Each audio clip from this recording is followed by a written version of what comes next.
हम स्टार्ट कर रहे हैं घटनाचक्र पूर्वावलोकन का, साइंस का 2024 का है ये।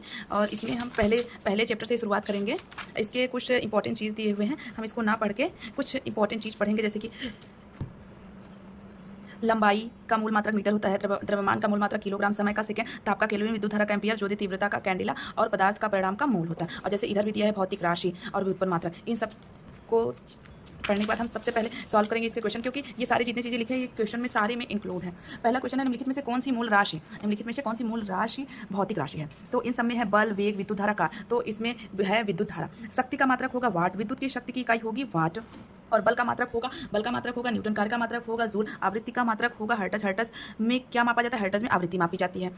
चालक की वैद्युत प्रतिरोधकता की इकाई होती है, इसमें स्टार बनाया गया है क्योंकि इसमें आयोग ने इसका आंसर इन चारों में से कोई नहीं मांगा है। ओम का मीटर मात्रक है सी, प्रतिरोधकता का।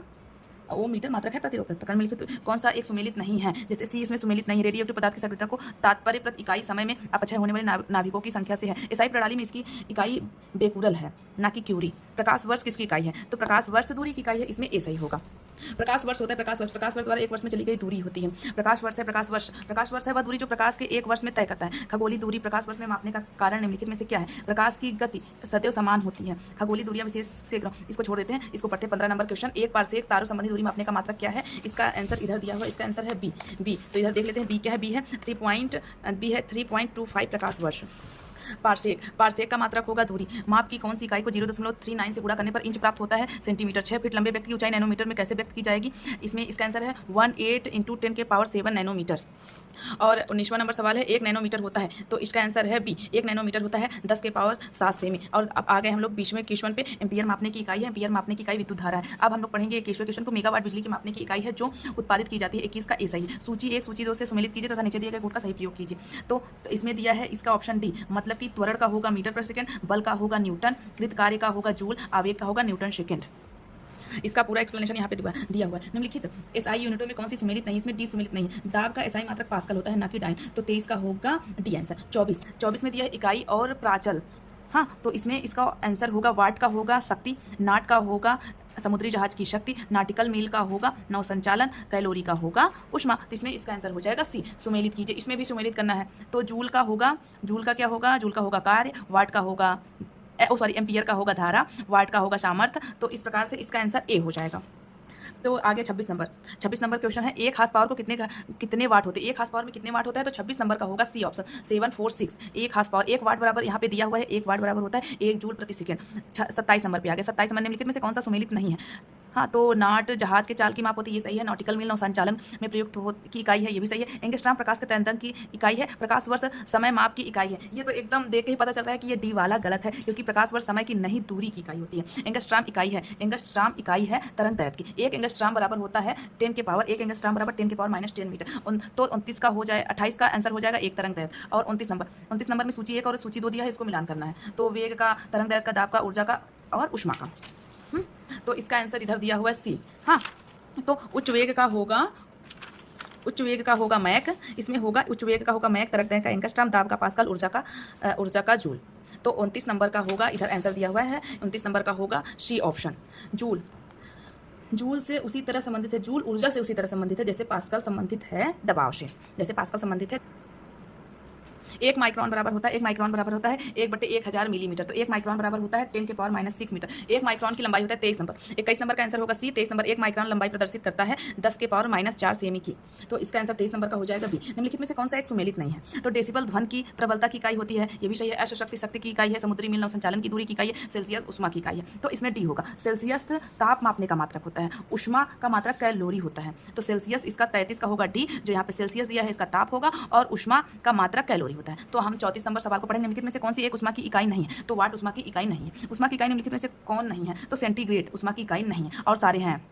अर्ग, कैलोरी, जूल सारे उष्मा की इकाई है। तो इधर आ गए हम 36 नंबर सवाल पे। 36 नंबर सवाल में दिया है 1 किमी दूरी का तात्पर्य है। 1 किमी दूरी का तात्पर्य है 1000 मीटर। दूरी मापने का एसआई मात्रक मीटर होता है। 1 किमी इक्वल टू 1000 मीटर। 1 मीटर बराबर 100 सेमी के बराबर होता है। तो हम 36 का आंसर होगा सी। हम 37 नंबर पढ़ेंगे। 1 पिकोग्राम बराबर होता है, 1 पिकोग्राम बराबर 10 के पावर -12 ग्राम के बराबर होता है।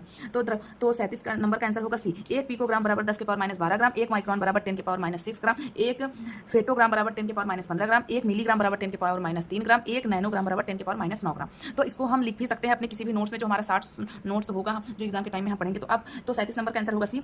38 नंबर, पास्कल इकाई है, पास्कल इकाई है दाब की। 1 पास्कल बराबर होता है 1 न्यूटन प्रति मीटर स्क्वायर। दाब की इकाई क्या होती है? 38 नंबर का आंसर होगा बी दाब। दाब की इकाई क्या होती है? दाब की इकाई होता है न्यूटन प्रति वर्ग मीटर। हाँ, तो इसका आंसर होगा, दाब की इकाई क्या है, इसका आंसर होगा ए। तो 40 नंबर सवाल हम पढ़ेंगे, दाब का मात्रक क्या होता है। दाब का मात्रक इसमें से किग्रा वर्ग सेमी, किग्रा मिली, किग्रा सेमी, इसमें चारों में से नहीं है। दाब का मात्रक होता है न्यूटन प्रति मीटर स्क्वायर। आप पढ़ेंगे 41 नंबर सवाल। 41 नंबर, पारिस्थितिकी दाब की इकाई क्या है? पारिस्थितिकी दाब की इकाई क्या है? इसका इकाई है बार। तो 1 बार बराबर 10 के पावर 5 पास्कल। अब इसका 41 नंबर का ए आंसर होगा 42 का 1 किग्रा प्रति सेमी स्क्वायर दाब समतुल्य है 1.0 बार के बराबर। चूंकि इसमें दिया 1 डाइन बराबर होता है 1.02 × 10 की पावर -6 किग्रा। हाँ, तो और 1 बार बराबर होगा 10 के पावर 6 डाइन सेमी स्क्वायर। तो 42 नंबर का आंसर होगा बी। अब हम लोग 43 नंबर सवाल पढ़ेंगे। निम्नलिखित में से किस राशि का मात्रक नहीं है? तो विकृति का मात्रक नहीं है। और उसके बाद पढ़ेंगे 43 नंबर के ऑप्शन है सी। 44 नंबर अब सवाल पढ़ेंगे, तेल का एक बैरल निम्नलिखित में से लगभग कितना होता है? तो तेल का एक बैरल होता है 159 लीटर। तो आगे हम देखेंगे इसका कि एक बैरल बराबर 158.987 लीटर होता है। लंबाई की न्यूनतम इकाई है, लंबाई की न्यूनतम इकाई है फर्मी मीटर। तो यहाँ कुछ इंपॉर्टेंट चीज़ है, जैसे 1 माइक्रोन बराबर 10 की पावर -6 मीटर, 1 नैनोमीटर बराबर 10 की पावर -9 मीटर, 1 एंगस्ट्रॉम बराबर 10 की power -10 metre, 1 fermi equal to 10 की पावर -15 मीटर। अब तो 45 नंबर का आंसर होगा डी, फर्मी मीटर। लंबाई की न्यूनतम इकाई है फर्मी मीटर। अब 46 नंबर सवाल में सूची 1 को सूची 2 से सुमेलित कीजिए। तो इसमें है, सूची में है क्यूसेक, बाइट, रिक्टर, बार। तो क्यूसेक का होगा कंप्यूटर, हाँ, और क्यूसेक का होगा प्रवाह की दर, बाइट होगा कंप्यूटर। तो इसमें होगा रिक्टर का होगा भूकंप की तीव्रता, और बार होगा दाब। क्यूसेक में क्या मापा जाता है? क्यूसेक में जल का बहाव नापा जाता है। क्यूसेक में क्या नापा जाता है? तो क्यूसेक में जल का बहाव नापा जाता है। तो 47 नंबर का हो जाएगा सी आंसर। तो हम लोग 48 नंबर पे आ जाते हैं। एनटीयू मापने की इकाई है जल की अम्लता। एनटीयू का फुल फॉर्म भी यहाँ पे दिया हुआ है। और अब इसका 49 क्वेश्चन, निम्नलिखित में से कौन सा एक वायुमंडल की ओजोन परत की मोटाई नापने वाली इकाई है? तो ओजोन परत की मोटाई नापने के लिए डॉप्सन का प्रयोग होता है। वायुमंडल में ओजोन परत की मोटाई डॉप्सन में मापी जाती है। 50 नंबर, तो 49 का हो जाएगा आंसर बी, डॉप्सन। 50 नंबर, जमीन से वायुमंडल के शीर्ष तक हवा के एक स्तंभ से ओजोन की मोटाई को मापा जाता है डॉप्सन इकाई द्वारा। इसी क्वेश्चन को फिर से रिपीट करके दूसरे तरह से दिया गया है दूसरे एग्जाम में। और 51 नंबर होगा डॉप्सन इकाई का प्रयोग किया जाता है ओजोन परत को नापने के लिए। ये तीनों क्वेश्चन सेम है, बस इसको अलग अलग तरह से बनाया गया है। डॉप्सन इकाई से निम्नलिखित में से क्या मापा जाता है? तो 52 का आंसर होगा ओजोन सांद्रता। तो डॉप्सन इकाई से ओजोन सांद्रता मापी जाती है। अगर ये वीडियो अच्छी लगी हो तो प्लीज़ चैनल को सब्सक्राइब कर लीजिएगा और कमेंट भी करिएगा कि ये वीडियो कैसी लगी। थैंक यू, जय हिंद।